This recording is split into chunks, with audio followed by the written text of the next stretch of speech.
이번 주 이슈에서 다루었듯이 현지 시각 1월 17일 SEC의 제소에 맞선 코인베이스의 기각 신청에 대한 첫 번째 법원 심리가 열렸습니다. 지난해 6월 미국의 증권거래위원회인 SEC는 증권법 위반 혐의로 암호화폐 거래소 코인베이스를 고소하였는데요. 코인베이스는 즉각 맞대응을 하여 SEC의 소송을 기각해달라고 요청을 하였고 그에 대한 첫 변론이 열린 것입니다.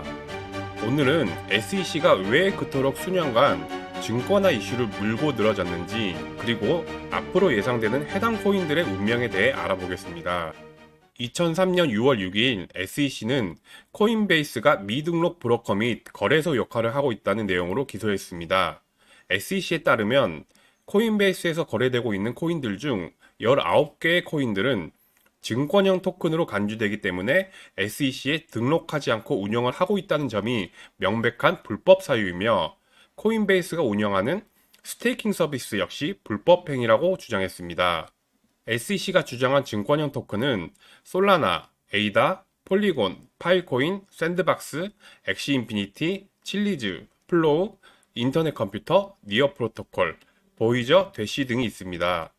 지난해 6월 6일 해당 보도가 전해지자 코인베이스의 주가는 19% 가까이 급락을 보여주었고 증권화 토큰으로 지목된 코인들 역시 하락을 면치 못하였습니다. 그렇다면 SEC가 주장하는 증권형 토큰이란 어떤 코인을 의미하며 증권형 토큰으로 분류가 된다면 어떤 영향을 미칠까요? 증권형 토큰은 2017년에서 2018년 이더리움의 엄청난 가격 상승 등으로 암호화폐 자금 조달 방식인 ICO 열풍이 불기 시작하였으나 규제 공백 속의 스캠 등으로 투자자 피해가 발생하자 이에 대한 규제가 언급되면서 관련 용어가 나오기 시작했습니다.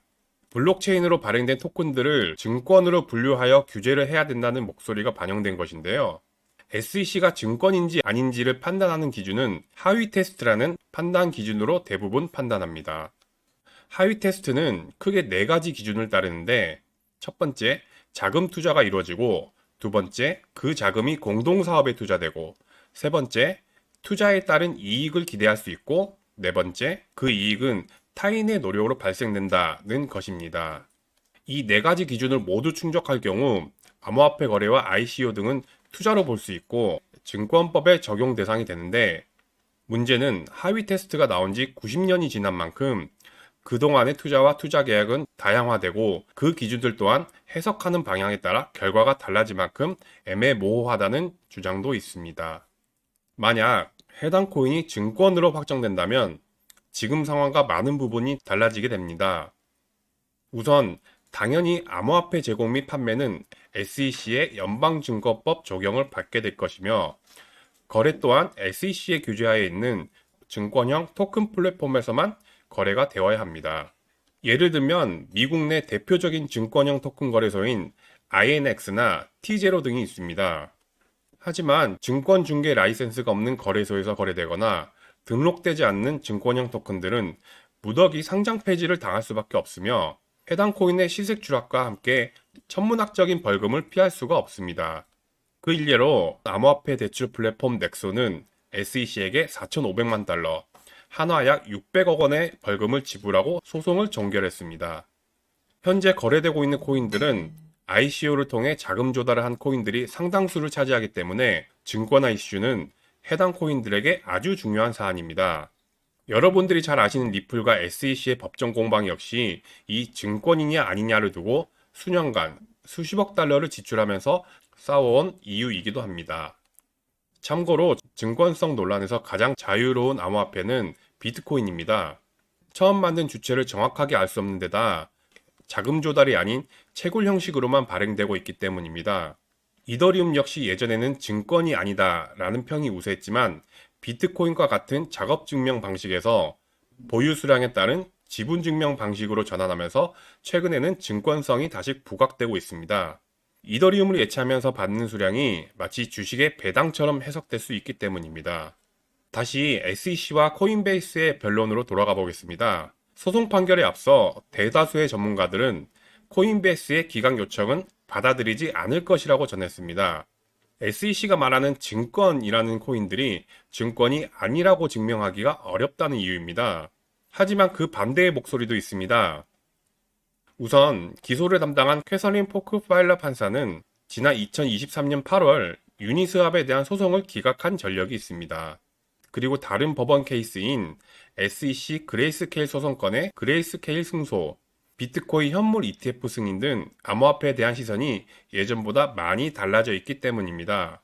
5시간에 가까운 공방이 진행된 결과 SEC 코인베이스 변론은 최종 판결을 내리지 않는 상태로 종료되었습니다.